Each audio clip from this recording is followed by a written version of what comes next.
akan memberikan match ketiga antara poin kemenangan dan juga posisi yang jauh lebih baik.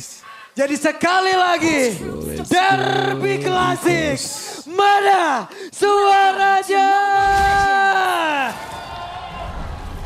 Wow, dan ini dia untuk game penentuan kita di game yang ketiga. Dengan permainan agresif yang bisa saja dimainkan oleh kedua belah sisi. Entah itu dari sisi RQ Hoshi maupun dari EVOS. Karena penggunaan Kimi yang juga akan sangat ngebantu rotasi cepat ya. Ditambah dua-duanya untuk dari sisi romernya pun sama-sama menjadi inisiator. Lebih tahu. Toy. Aduh. What? Solo kill itu dia. Oke, solo kill dari Erlangga di depan berbeda. Respon mendapatkan respon yang sama. Wow. Iya itu dia. Kanan kiri solo kill, what happened? Karena tadi kalau kita lihat tembok dari Groknya cuma menuju ke mid lane. Jadi yang minionnya diunggulkan dari RRQ cuma mid lane-nya doang. Gold lane dan EXP tidak mendapatkan keuntungan dari tembok Grok barusan. Waduh, tapi dua lane udah menang nih. Berarti kalau misalnya udah ada satu poin eliminasi yang bisa dipegang. Dan ngeliat dari kayak opsi ke arah emblem yang ingin dimainkan juga. Ini tipikal Cici yang bisa nge-build banget ke area damage dengan emblem fighter yang dia mainkan. Sama seperti dengan Blue, tapi Tenacity ngebuat dia akan jauh lebih sustain. Ya tapi lihat deh, gold swing-nya. Ini loh alasan kenapa di patch sekarang solo kill begitu mahal harganya. Ya langsung leading 700 gold. Ini yang ngebuat RRQ dalam keadaan yang benar-benar under sekali untuk early game-nya. Tidak terlalu manis untuk dijalankan karena Nathan juga nih. Tipikal hero yang butuh waktu dan butuh item yang cukup agar bisa nge-spike di mid game nanti. Ya, meskipun memang masih belum terlalu terasa lah ya perbedaan dari early game kita. Tapi mungkin dengan adanya solo kill ini ngebuat secara individual untuk kedua belah side laner kita. Jadi punya atribut yang lebih maksimal. Dan sekarang masuk ke area turtle dengan Dangerous Grass. Dan itu udah aksi pengeroyokan. Res menjadi korban selanjutnya. Tidak adil, 3 menghadapi 1, tapi ini kenyataan yang harus dihadapi juga karena Turtle akan segera dipegang. EVOS kembali dengan 4 pemain mereka. Oke. Apa yang akan terjadi di mana sekarang dari Turtle-nya langsung saya di-take overall pemain dari EVOS. Bahkan sekarang mereka berhasil untuk langsung bisa menggusir. Karena beberapa player bahkan Didok harus terusin mundur dengan level 3 yang masih dia milikin. Wah, tapi ini early game yang bersih sih Prof dari EVOS. Mereka sudah berunggul antar individual. Itu yang mungkin bisa dibilang ya Nevin ya. Itu yang mungkin bisa disimpulkan. Bagaimana cara mereka melakukan solo kill, laning, dan pondasi terpenting emang laning. Dan lihat Res belum mendapatkan final slash. Oke, kembali kah? Dan Res again and again. Pasti bakal dimakan terus. Plating full juga di bagian top lane untuk Albert. Ini bakal menguntungkan bagi EVOS leading gold yang tidak akan bisa dijawab dengan mudah. Karena mereka nggak bisa menemukan jawaban yang pasti. Karena pondasi dari awalnya udah runtuh. Wow. 3 kali Res terpick off di area top lane dan belum ada pertukaran sama sekali. Ini jadi masalah karena RRQ meskipun mereka tadi sempat ngebawa 3 pemain ke bagian bottom lane, opsi untuk mendapatkan pick off ke area Cici ini masih sangat minim. Masalahnya belum ada ultimate, Resnya pun masih ada di level 3. Waduh, jauh banget. Dan ingat sekarang nggak bisa beli sepatu rom lagi di atas menit yang kedua. Jadi nggak bakal mendapatkan pendapatan gold ketika gold kita paling bawah. Ini beda 4 level antara kedua belah sisi XP lane. Udah pasti 1-0-2 dengan adanya Turtle dan teamfight participation yang didapatkan dari Randy. Itu yang membuat RRQ dalam keadaan yang sangat-sangat jauh goldnya. Yap, dan itu dia ada aksi lagi. Di mana Tsunami Slam. Dan Didok tidak sempat untuk bisa mengeluarkan Tectonic Charge. Gak ada cerita itu, bro. Gak bisa juga dalam keadaan seperti itu. Terkena chain CC dan Randy, dia udah punya Curse Helm. Sekarang damage dari Rondel akan terus bertambah. Oke. Bahkan sekarang Rich mau tidak mau ada Crimson Packet yang udah langsung dikeluarkan. Wah, berhasil menyelamatkan diri. Satu flicker juga ya yang mau nggak mau harus dibuka tadi. Tapi untungnya belum ada korban jiwa tambahan lagi dari RRQ. Karena sekarang mereka lagi struggle banget nih. Bahkan untuk dapetin purple buff aja akan sangat terganggu. Yap. Dapet dia Albert yang dapat. Oke. Ada satu tambahan lagi nutrisi untuk Albert. Waduh. Dan semakin terburuk lagi berarti untuk Persik. Entah itu dari segi leveling, dari segi itemization yang sangat dibatasi. Ditambah outer turret bottom lane. Yap. Itu dia tadi Ki, recall sambil teriak beras kayak begitu. Ini dia yang membuat Albert semakin leading Pak Pulung. Yap. Lihat levelnya, Versik baru on the way, level yang ke-8 Albert udah berada di level yang ke-8. Plating full juga di bagian bottom lane. Yap, siapa yang akan menjadi korbannya? Kembali Tsunami Slam.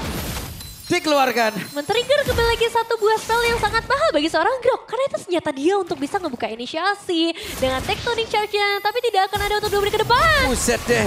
Oke, Vanessa Lens tadi terlihat. Tapi ini dia momen dari Tectonic Charge-nya tadi. Hanya saja belum ada follow-up damage yang pada bisa menjanjikan. Sebuah point kill. Bahkan Vengeance yang terlihat dari respon tidak memberikan impact apapun walaupun Airland-nya.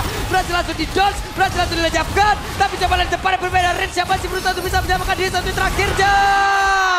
Reggie down, tapi sekarang Toy masih berhasil menyamakan diri pula. 3 dikeluarkan dengan 2 pemain, tapi balik lagi yang menjadi sangat mahal adalah bagaimana dari EVOS akan segera meruntuhkan outer turret di area mid lane dan juga Versik. Setidaknya ada 1 poin eliminasi bisa dipegang oleh seorang Versik untuk bisa mengejar ketertinggalan level yang sempat terjadi. Iya, gampangnya Ki emang nggak mau ngebiarin Randy tumbang sendirian ya, makanya tetap ngebawa Rins tadi. Tetap dapetin trade juga. Jadi EVOS tetap unggul dari sisi manapun, walaupun kebetulan RRQ mencoba untuk melakukan build up, melakukan sesuatu.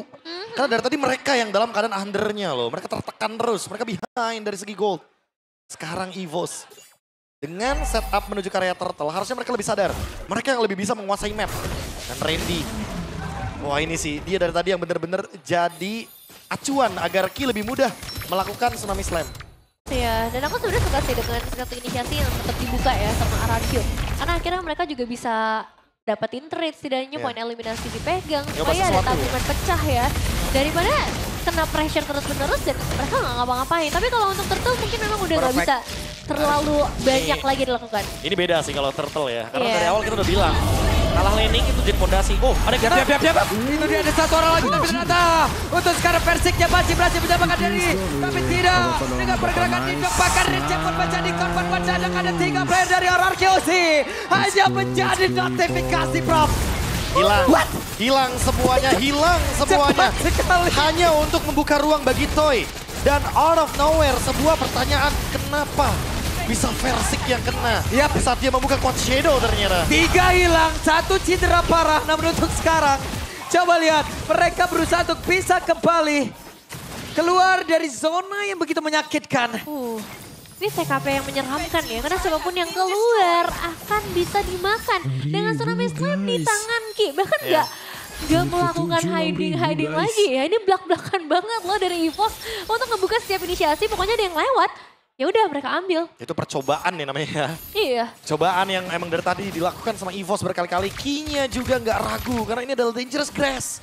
Dia tahu ini adalah hero yang cocok untuk bisa bermain dengan metode cepat, tempo yang tinggi dari EVOS. Early game menang, ngegulungnya lebih mudah. Itu yang selalu dilakukan sama EVOS. Traction Pulse tadi terlihat. Satu barir yang sudah langsung dikeluarkan pula. Karena Tectonic Charge tadi berhasil mendapatkan Garaki. Tapi itu dia sudah bisa langsung dikeluarkan, berhasil mendapatkan satu.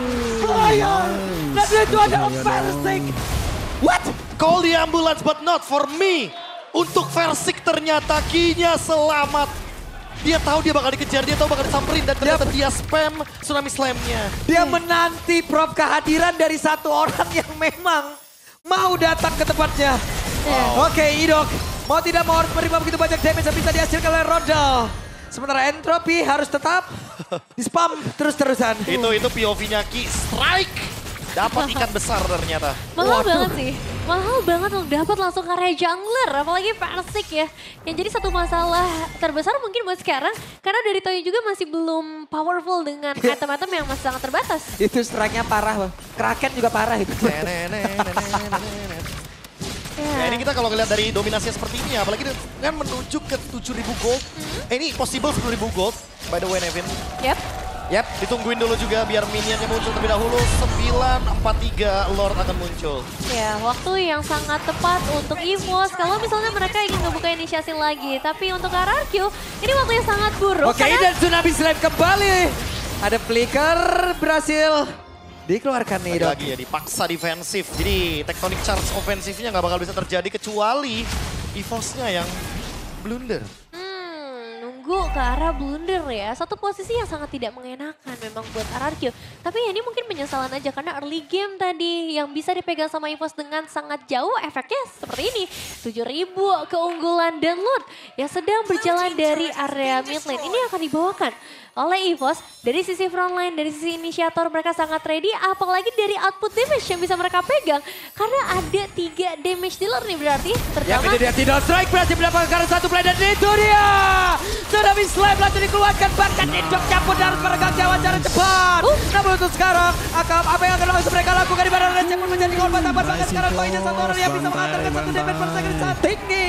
Tapi tidak bisa melakukan banyak hal. Menyisakan 2 pemain saja bahkan Wave ini dari area mid lane masih dalam perjalanan menuju ke area tengah. Persik dan juga Riz. Itu dia satu wave minion yang akan menggantarkan Derby Classic.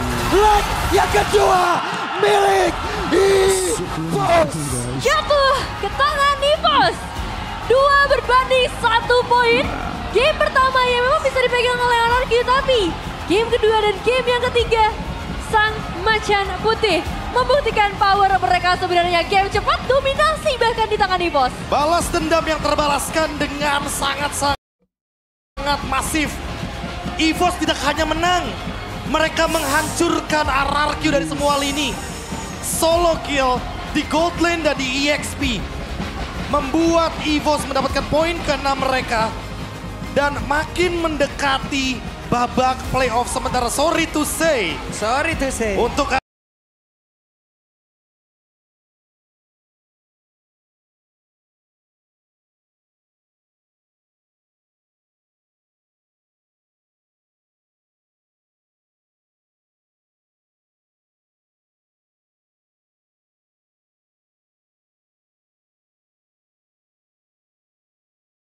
ini bukan jalan yang mudah lagi.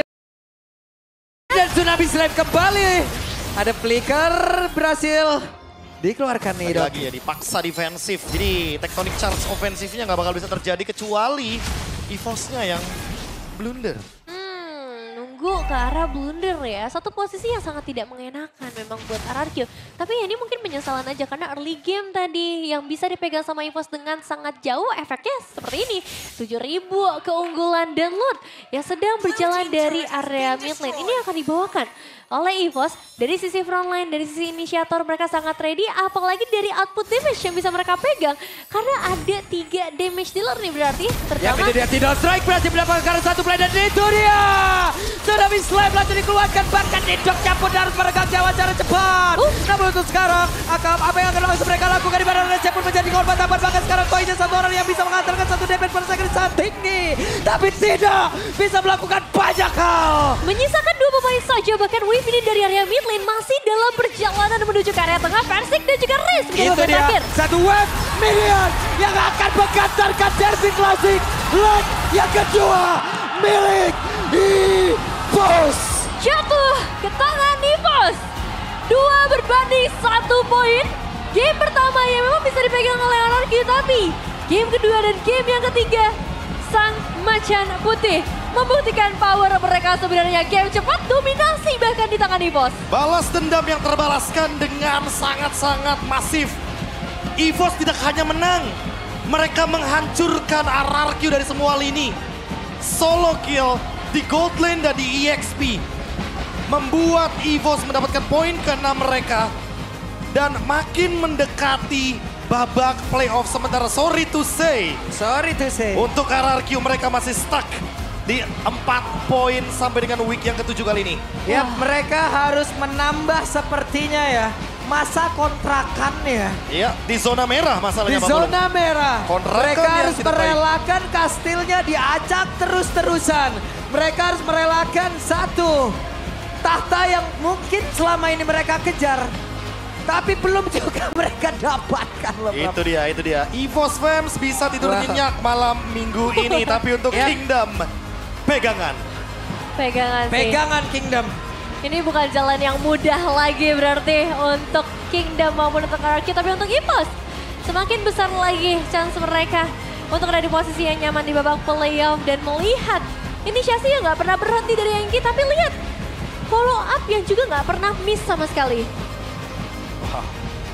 Wow, dan wow. Persik mungkin kembali untuk bisa menjadi superhero. Tapi superhero pun tidak akan selalu menang, bro. Itu dia. Sulit untuk kita lihat ya. Yap, karena dihadapi adalah sang Raja Hutan. Jadi untuk sekarang mari kita digari interviewnya. Pembalasan dendam berhasil di tangan EVOS. Dan inilah dia pasukan macan yang mengamuk. Dan pembalasan dendam nih, senyumnya lebar sekali, Rondel. Alhamdulillah.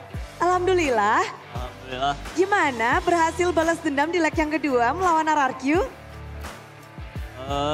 Ya apa ya? Cukup biasa aja sih sebenarnya. Biasa aja. Tapi perjuangan kalian untuk balas dendam pasti nggak biasa dong. Ya kita semangat aja buat leg 2 ini buat balas dendam kekalahan kita kemarin di leg 1 kan. Tapi Bude penasaran, Nana apakah memang dipersiapkan untuk hari ini? Buat Nana ya kita udah sering pakai sih di latihan. Udah sering pakai di latihan juga. Jadi emang buat dipakai buat match ini. Cuma tadi kurang berjalan dengan lancar lah. Kurang berjalan dengan, tapi sebenarnya memang sudah dipersiapkan. Ya, udah dilatihanin. Apa ini? Apa? Kenapa Nana tiba-tiba, ini udah lama banget kita nggak lihat Nana. Apa di balik Nana ada sesuatu yang spesial?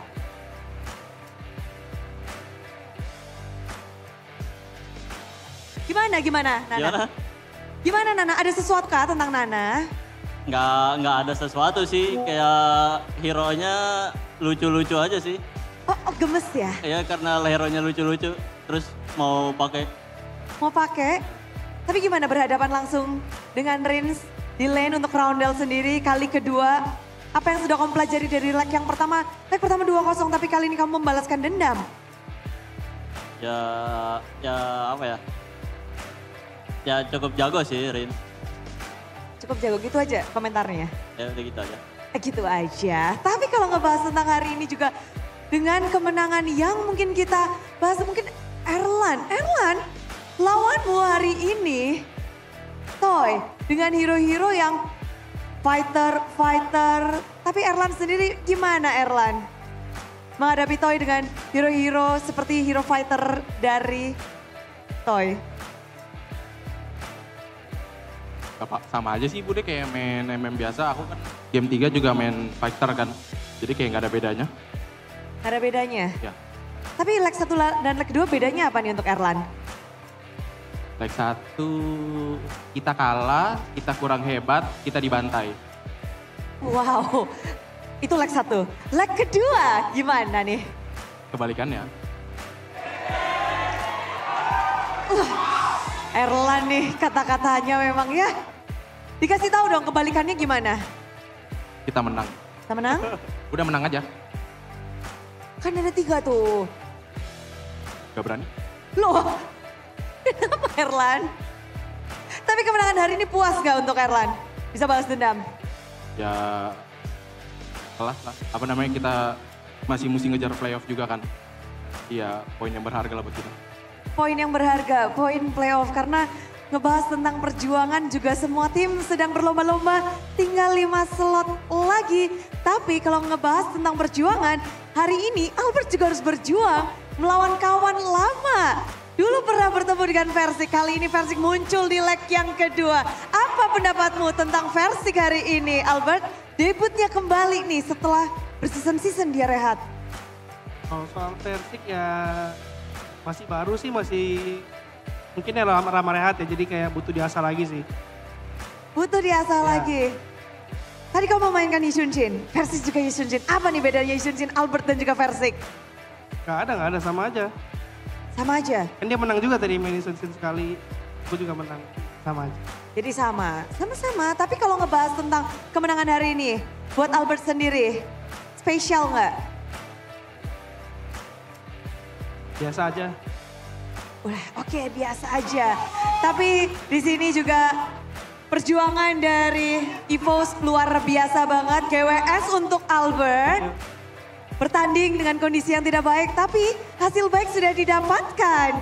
ngebahas tentang hasil baik yang didapatkan. Ki, waduh duduh.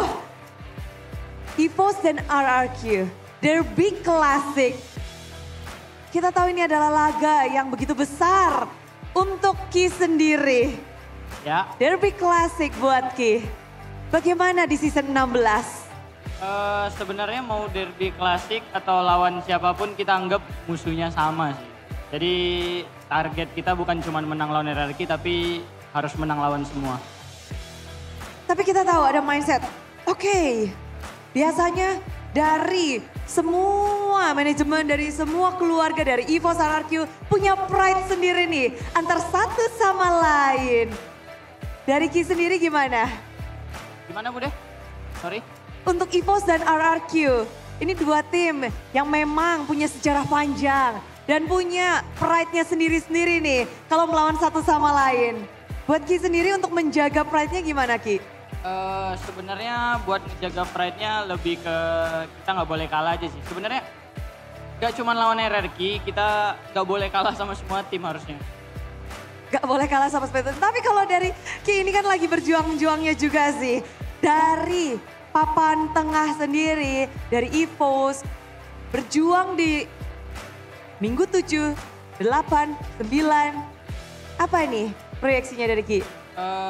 Target kita sebenarnya banyak. Gak cuma menang lawan RRQ tapi kita yang pertama lolos playoff. Ntar di playoff kita bisa nunjukin performa yang sesungguhnya. Performa sesungguhnya kita nantikan. Tapi Randy ngelihat performa EVOS yang naik-naik, turun, naik-naik. Dari lustrik, win-streak, lustrik. Ini kayak udah 2 kali kemenangan sudah dikantongin. Randy sendiri untuk EVOS, kita lihat di match kali ini. Udah puas belum dengan performa dari Randy sendiri dan juga EVOS? Kalau untuk performa pribadi mungkin gue kurang puas sih. Karena match 1 ya Charlotte gue mati banyak. Ya untuk performa tim udah lumayan puas karena tim gue juga ya bangkitin mental gue lagi. Gitu. Tapi kalau ngomongin yang game pertama, kenapa Randy game 1 tadi? Ada apa Charlotte-nya? Lagi mode gampang di geng aja. Mode gampang di geng. Tapi ngelihat hari ini gampang di geng. Apa yang menyebabkan Randy gampang di geng? Mungkin karena musuhnya jago ya. Maksudnya, tapi game kedua dan game ketiga? Ya gak tahu. Game 2-3 gak bisa di geng lah, jadi matinya juga dikit kan. Oke, jadi mempelajari ya game 1 gampang di geng, game kedua 3 tidak gampang di geng. Itulah Randy. Tapi ngebahas kemenangan hari ini, kayaknya EVOS Fans, sudah ngumpul di sini. Balas dendam yang terjadi, boleh sepatah dua patah kata disampaikan kemenangan hari ini? Buat EVOS Fans, terima kasih sudah mendukung kita. Jangan lupa dukung kita di match-match selanjutnya. Itu aja. Udah gitu aja. Rondel mau nambahin nih, Kim mau nambahin.